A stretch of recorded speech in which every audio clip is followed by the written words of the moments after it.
জীবন Tripura school প্রাঙ্গণে আয়োজিত বিকশিত ভারত সংকল্প যাত্রার শীর্ষক অনুষ্ঠানে উপস্থিত ওবিসি মোর্চার রাজ্য সভাপতি মলিনা দেবনাথ 11 জানুয়ারি বৃহস্পতিবার সকাল আনুমানিক 11টা নাগাদ উত্তর ত্রিপুরা জেলার যুবরাজনগর বিধানসভা কেন্দ্রের অন্তর্গত আনন্দবাজার এলাকায় অবস্থিত জীবন ত্রিপুরা স্কুল প্রাঙ্গণে বিকশিত ভারত সংকল্প যাত্রা 2.0 প্রতি ঘরে সুশাসন পৌঁছে দেওয়ার লক্ষ্যে এই অনুষ্ঠানের আয়োজন করা হয়, যেখানে এই অনুষ্ঠানে উপস্থিত ছিলেন ওবিসি মোর্চার রাজ্য সভাপতি তথা ভারতীয় জনতা পার্টির উত্তর ত্রিপুরা জেলার সভানেত্রী তথা যুবরাজনগরের প্রাক্তন বিধায়িকা মলিনা দেবনাথ।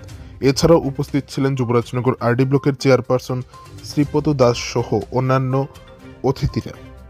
মূলত প্রতি ঘরে সুশাসন পৌঁছে দেওয়ার লক্ষ্যেই এই অনুষ্ঠানের আয়োজন করা হয়, যেখানে বালিদুম এবং মধুবন এলাকার জনগণদের নিয়ে এই অনুষ্ঠানের আয়োজন করা হয়, যেখানে এই অনুষ্ঠানে সরকারি বিভিন্ন সুযোগ সুবিধা নিতে পারবেন উক্ত এলাকার স্থানীয় জনগণরা।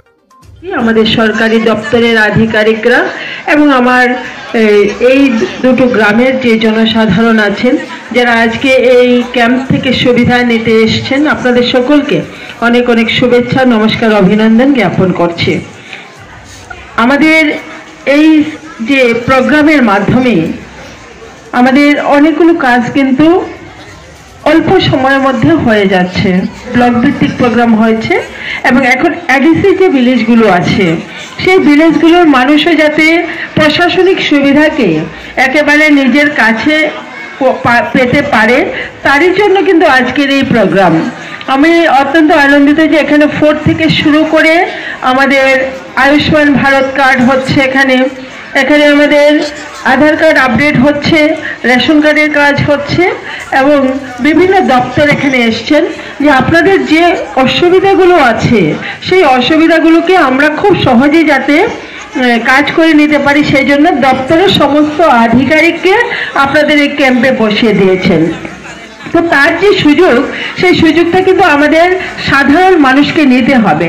সরকারের এত বড় যে চিন্তা ভাবনা যে আমার সাধারণ মানুষ, গ্রামের মানুষ কষ্ট করে ডিএম অফিসে যাবে, এসডিএম অফিসে যাবে, তো সেটা যাতে না যেতে হয় তারই কারণে কিন্তু আজকের এই ক্যাম্প।